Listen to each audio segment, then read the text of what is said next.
Et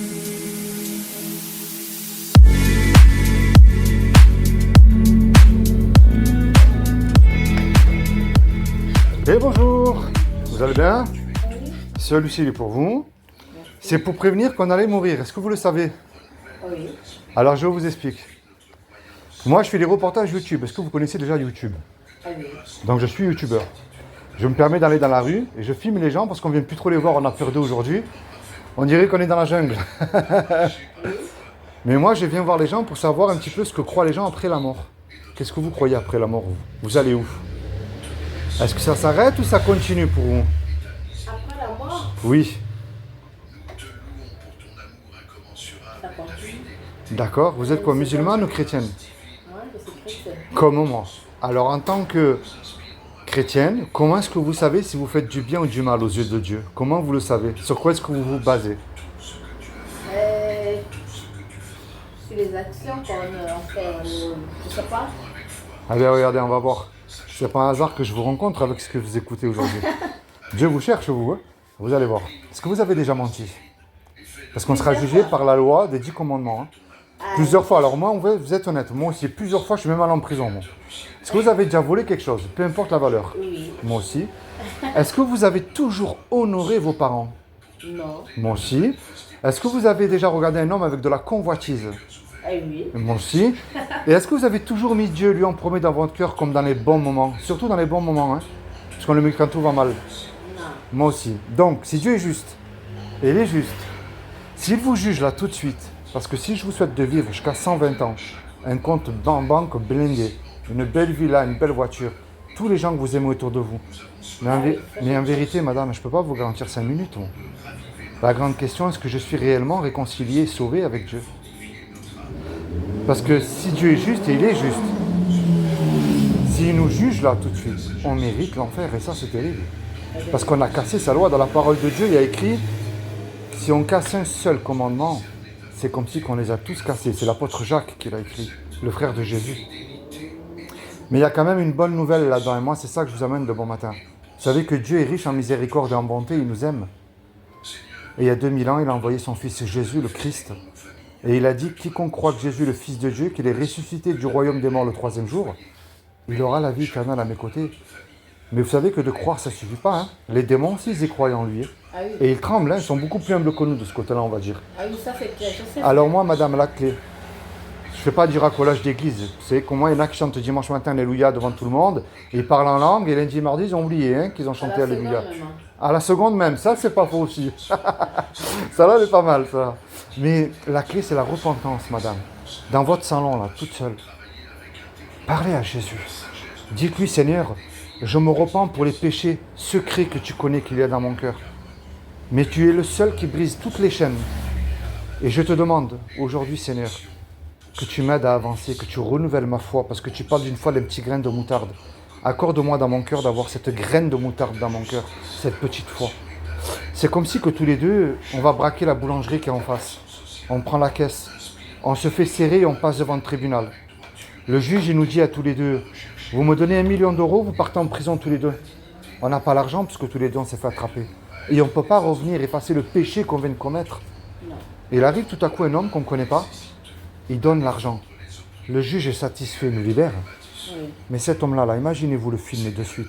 Il se présente en retour devant vous. Vous allez lui dire merci, vous n'allez pas le cracher dessus. Non. S'il va vous demander un service, vous allez le faire, ce qui est normal aussi. C'est ce que Jésus a fait pour vous sur la croix il y a 2000 ans, madame. Moi, je vous encourage à lire la Bible. Mettez-la en pratique. Jetez à la poubelle ce que Dieu a en horreur. Et mettez en pratique ce qu'il vous demande. Je prends le mensonge, c'est plus simple. Vous allez dire là, si je mens à mon mari, à ma famille, je m'en fous, hein, personne ne le sait. Mais attends, je suis folle, je ne peux plus faire ça, moi. Il m'accorde le paradis gratuitement. Alors je décide, par amour et par conscience envers lui, de ne plus mentir parce que je sais qu'il va me bénir à côté. Jésus est vivant, madame, il va revenir. Hein. La grande question, est-ce que je suis réellement sauvé? Parce que le salut est personnel. Dans la tombe, il n'y a pas de repentance. Hein. Le purgatoire, ça n'existe pas, ça. Est-ce que vous avez une Bible? Oui. À vous, personnel? Oui. Ah ben lisez-la. Lisez la Bible tous les jours. C'est vrai que je la lis pas, mais jamais. Eh oui. C'est bien ce que vous écoutez, il n'y a pas de souci. Le hasard n'existe pas avec Dieu. Si je vous rencontre aujourd'hui, c'est quelqu'un qui prie pour vous. Hein. Mais le plus important, c'est la Bible. Des faux prophètes, il y en a beaucoup qui prophétisent beaucoup de choses. Hein. Je déclare, je proclame, et ceci et cela. Mais c'est pas ce que la Bible dit. La Bible, elle est remplie de trésors, d'une richesse, vous savez. Il y a... Parce qu'aujourd'hui, regardez ce qu'on fait. On prend la Bible. Ça, ah non, ça, je ne veux pas le mettre en pratique. Ça va pas. Ça, oui, je le mets en pratique. Ça, je ne mets pas en pratique. C'est ce qu'enseignent aujourd'hui beaucoup de personnes. Ouais. Mais, madame, lisez la Bible, lisez-la. Parlez de Jésus autour de vous, avec vos clients. Priez. C'est ça qu'il demande de Dieu. Parce qu'un jour ou l'autre, on va mourir. Si je vous pose la question à quel âge, à quelle heure on va mourir. On sait pas. Oui, mais est-ce que je suis réellement réconcilié avec Dieu? On sait pas. Oui. Mais vous pouvez le savoir si vous mettez en pratique ce que Dieu vous demande. C'est-à-dire, vous savez, le seul nom qui nous a été donné sous le soleil, devant lequel tout genou fléchira, c'est le nom de Jésus. Mais soit pour la vie éternelle, soit pour la perdition éternelle. Il n'y a que deux chemins. Mais le seul chemin qu'il y a au milieu, c'est le nom de Jésus. C'est le seul qui peut vous sauver. Imaginez-vous, on lui a craché dessus pour vous. On l'a insulté. On l'a cloué. Mais il a simplement dit, Père, pardonne-leur parce qu'ils ne savent pas ce qu'ils font. Mais il y a écrit aussi dans la Bible, dans Jean 3,16, car Dieu a tant aimé le monde qu'il a donné son Fils unique afin que tout homme, toute femme croit et met sa foi et sa confiance en lui ne périra point. Vous voyez, madame? Et moi, je vous encourage à vous rapprocher de Jésus. Je suis un simple chrétien. J'annonce l'évangile dans la rue parce que Jésus ne nous a pas dit de rentrer. Hein. Il nous a dit, allez.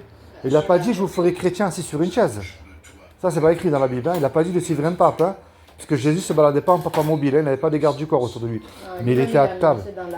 Et oui, mais il était à table avec les prostituées, les ivrognes, pas pour devenir comme eux. Hein. Pour leur montrer la véritable lumière. Et la lumière, c'est l'évangile. Vous voyez? C'est comment votre prénom? Lucie. Lucie? Moi, c'est Philippe. Ben, Lucie, soyez bénie. J'espère que vous allez au moins lire la Bible. Dès que vous rentrez à la maison, c'est important. Je vais essayer. Eh oui, c'est important. Je vous laisse un souvenir. C'est un petit livret, c'est pas grand-chose. Et ça sera ma dernière question. Ça s'appelle le saut. Est-ce que vous sauterez d'un avion sans parachute en plein vol? Non. Même pas avec un parachute, moi je le ferai de toute manière. Mais vous et moi, on ne se connaît pas, Lucie. Mais un jour ou l'autre, on va faire le grand saut dans la mort. Hein. Et est-ce que Jésus ne serait pas votre parachute qui vous garantit dès aujourd'hui, si vous placez votre foi en lui, et si vous vous repentez sincèrement de vos péchés, vous pouvez être sauvé. Dès aujourd'hui. Allez. Vous voulez que je prie pour vous? Oui. Ah ben je vais prier pour vous. Donnez-moi votre main, je prie pour vous. Seigneur éternel, mon Dieu, mon roi, je te rends grâce pour Lucie que tu as placée sur mon chemin.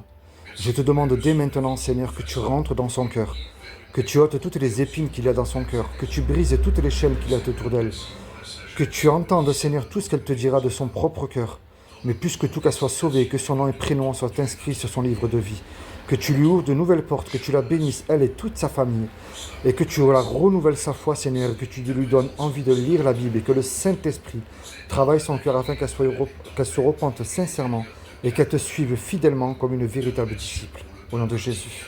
Amen. Merci. Que Dieu te bénisse, Lucie, tu vois. J'ai fait des reportages pour encourager les chrétiens à sortir évangéliser.